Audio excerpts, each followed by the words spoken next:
네, 안녕하세요. 홍티 인사드리겠습니다. 오늘은요, 홍티 경매 스터디 3강, 지난 2강에 이어서 빌라 실거래가를 찾고 입찰가를 산정하는 방법을 제가 알려드리도록 하겠습니다. 지난 2월 25일 법원이 휴정하기 전날 낙찰된 빌라 물건을 가지고 조사표와 수익률 계산표를 작성해 보도록 하겠습니다. 잘 보세요. 자, 인천 서구 마전동 유한 칸타빌 5층 전용 면적 18평이고요. 감정 가격은 1억 2,300만원입니다. 자, 낙찰 가격으로 보니까요, 8,900만원에 낙찰이 됐네요. 자, 다음은 등기부 사항과 임차인 현황을 보겠습니다. 말소기준 권리인 우리은행의 근저당이 2012년 6월 19일, 임차인 전입일자가 2019년 4월 15일로 일단 소멸기준보다 늦기에 임차인은 대항력이 없습니다. 그리고 말소기준 권리보다 빠른 낙찰자가 인수하는 권리도 없죠. 안 보이죠? 즉 깔끔하고 깨끗한 물건이라는 뜻입니다. 자, 위치를 보겠습니다. 경매물건 빌라는요, 검단 사거리역에서 1.6km 정도 됩니다. 걸어가기에는 다소 거리가 있어 보이죠? 자, 경매물건 빌라는요, 2012년 4월 13일 보존 등기된 8년 정도 된 신축과 구축의 중간쯤이지 않나 생각이 됩니다. 자, 감정평가서 설비 내역을 보니까요, 승강기 설비라고 기록되어 있죠? 즉 엘리베이터가 있다는 뜻입니다. 자, 그러면은 인근의 빌라 실거래가를 디스코맵으로 확인을 해보도록 하겠습니다. 구글 검색창에서 디스코 부동산을 입력을 합니다. 연립 다세대를 조건으로 정하고요. 자, 디스코맵에서 인천 서구 마전동으로 검색을 합니다.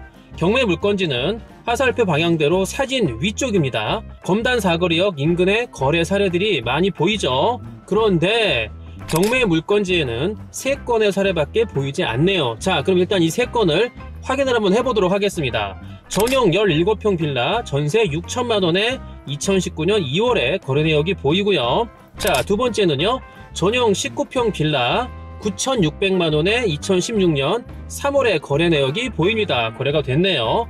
다음 세 번째로는요, 감정가 1억 2,100만원, 최저가 8,470만원, 경매 나온 빌라가 보이죠? 자, 어떤 물건인지 한번 살펴보도록 하겠습니다. 다세대 생활주택으로 전용 면적이 11평이고요. 낙찰 빌라 18평보다 훨씬 작고 엘리베이터도 없습니다. 검단 사거리역 주변을 보니까요, 평수별로 다양하게 내역들이 많이 보여요. 자, 여러분들 차근차근 확인해 보면서 경매 물건과 비교해서 가격대가 더 괜찮은지 어느 게 좋은지 여러분들 각자 여유있게 시간을 가지고 클릭해 가면서 찾아보시기를 제가 권해드립니다. 다음은 네이버 부동산의 매물을 살펴보도록 하겠습니다. 경매 물건지 인근으로 매물이 많이 보이죠? 지난 두 번째 스터디에서 보여드린 방법으로 매물 표시 요 파란색 동그라미를 클릭하면은요, 부동산 중개소에서 올려놓은 가격과 설명들이 있습니다. 이렇게 조사한 내역들을 지금 보이시죠?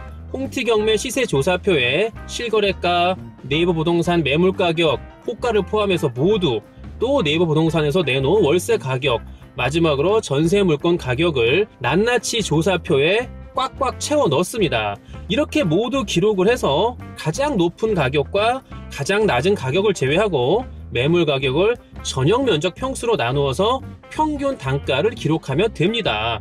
빌라는 아파트와는 다르게 실제 사용하는 전용 면적 평수로 계산을 하면 훨씬 여러분들께서 효과적인 한눈에 볼 수 있는 평균 단가가 계산이 될 겁니다. 자, 실거래가, 매매 시세, 월세 시세, 전세 시세, 이걸 모두 평단가로 한 묶음해서 계산을 해보면 현재 경매 물건 인근 지역의 시세가 산출이 되고 한눈에 보이겠죠?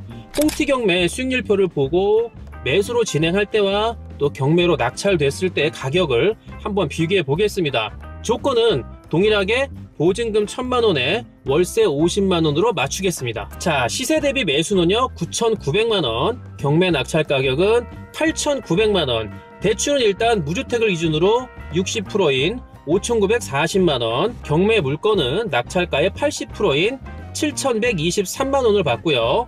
일반 물건은 등기비 외 부동산 복비, 기타 약관 수리비 포함해서 495만원을, 경매 물건은 등기비 1.5%, 기타 명도비 대략 포함해서요 433만원을 책정을 했습니다.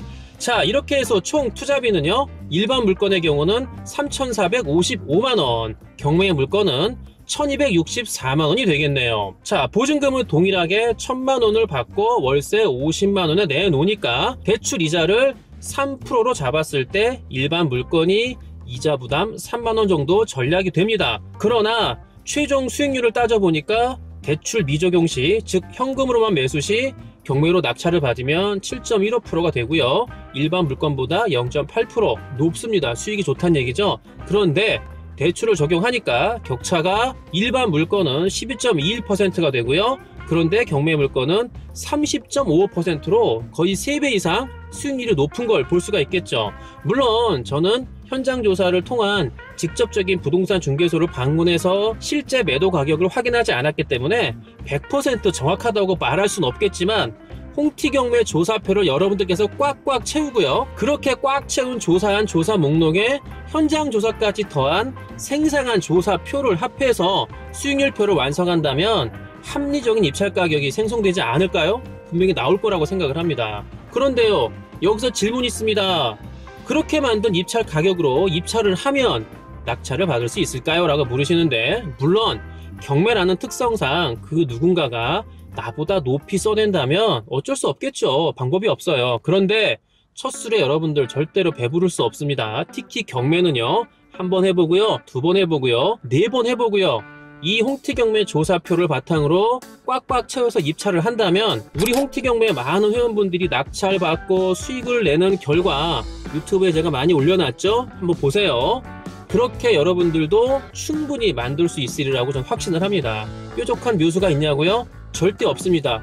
묘수는요, 시간을 들여서 여러분들께서 철저하게 조사하고 꼼꼼하게 샅샅이 낱낱이를 실행하는 게 바로 방법입니다. 최선의 방법이라는 거죠. 이렇게 철저한 조사를 통해서 여러분들께서 현 시세를 정확하게 분석해서 합리적인 가격을 산출한다면 그게 정답 아닐까요? 다른 게 뭐 있을까요? 여러분들께서 이렇게 제 말을 듣고 한번 실천해 보시면은요, 그 노력의 대가가 반드시 온다는 거 믿고 나아가 보시기를 제가 꼭 권해드립니다. 어제보다 나은 오늘, 또 오늘보다 나은 내일을 위해서 힘차게 달려가는 여러분이 되기를 희망하며 저는 다음 시간에 4강 스터디로 돌아오도록 하겠습니다. 안녕!